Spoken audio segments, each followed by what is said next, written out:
Hi Mystical family, it's Amanda here.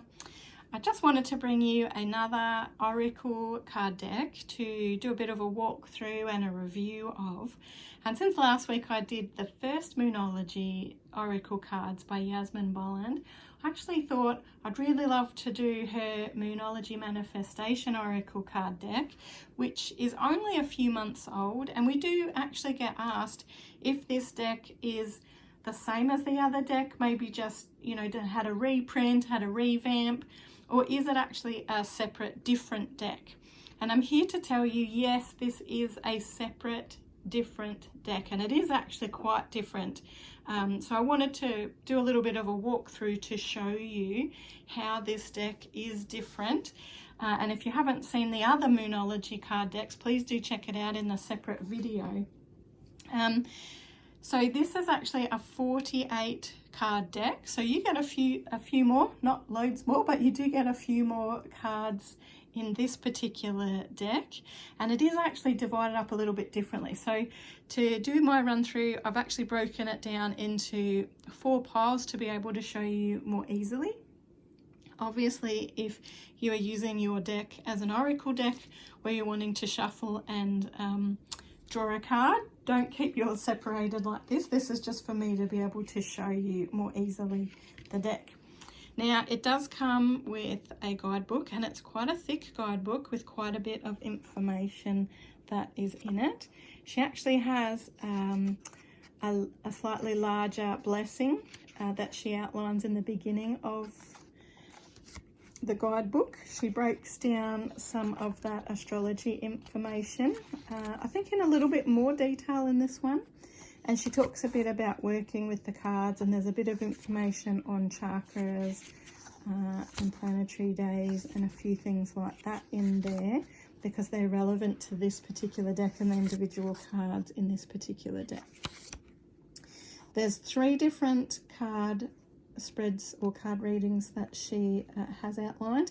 There's a single card reading, there is the 3 card past, present, future card reading, and then there's also a new lunar cycle reading, which is a 4 card spread that Yasmin outlines in this particular guidebook. It's always nice to have a new deck, a new spread to be able to have a play with. Now, you essentially get a really decent double page spread of information for each and every card in this deck. So here's our example, is the new moon in Aries, where there's a bit of a write-up about the card itself and how it would relate in a reading. And then there's quite a bit of information broken up, so there's added information for us. So there's a manifesting focus about how this card could be a especially good sign for certain things. There's a manifesting mindset, so giving you key areas to think about if this card has come up for you. So perhaps in this particular case, be driven, take action, time to not be faint-hearted. Then she also has some manifesting tips. So in relation to the Aries one, there's some manifesting tips for boosting courage, because courage is one of those energies that she talks about in Aries. So we've got some really great ideas there to work with. There's an affirmation for each and every card. And then there's also some information on when it's best to manifest your magic.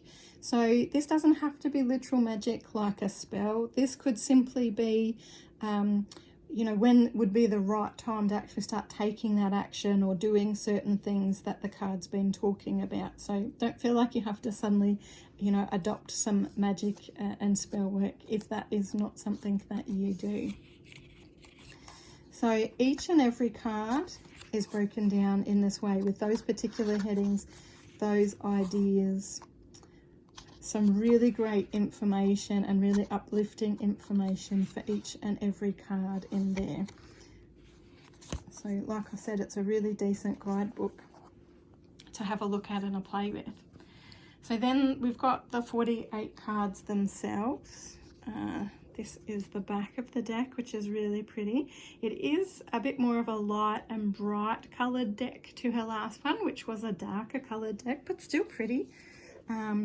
So we do have full moon cards like we did last time, and they're broken down into all of the different astrology signs. And as you can see, it's very different imagery with this deck versus the last deck. Lots of colour, really, really pretty deck. We have new moon cards once again, but remembering they are broken down very differently in the guidebook, so we have much different information that we're working with in relation to this deck. So she's really focused more on how we can manifest our goals and, you know, the kinds of things, energies and things to be working with when each card comes up. So some real tangible things to be working with. Then we also have first quarter and last quarter cards. So these also go through the star signs. Your first quarter cards also have a connection to the chakras in them. And they have their own themes as well.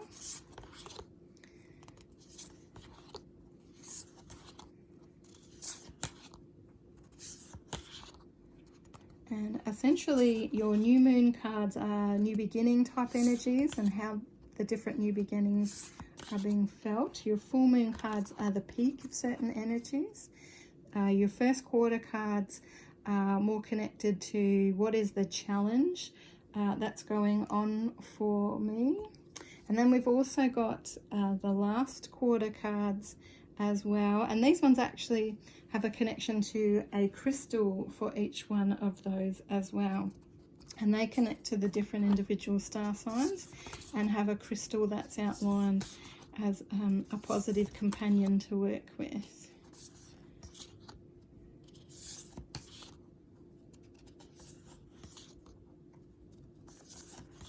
And the last quarter cards are connected to more like conclusions and wrapping up of certain energies as well. So once again, I would definitely look at this as a really great deck for doing readings with, especially with all that extra information about manifesting and what you can do. Like I said, those more tangible things that we can do. This would certainly also be a really great deck to use when you're doing spells, when you are wanting to have a card on the altar and have that as an altar focus. This would be a really great deck to use in relation to that too. And you've got the first quarter and the last quarter, which is still a moon phase that if you are feeling called to do some spell work at that time, you know, with the waxing and that waning type of moon, you certainly could use those as a card focus as well. So I hope this has helped you to be able to understand the difference between the two Moonology decks, because like I said, I know there's been a fair few people that have gotten a little bit confused as to whether it's, you know, the same deck or a separate deck. I certainly have both of the decks and find them both really good in their own way. So I hope this has helped you to understand, maybe getting more interested in having a Moonology deck for yourself and wanting to have a play and work with this beautiful deck yourself.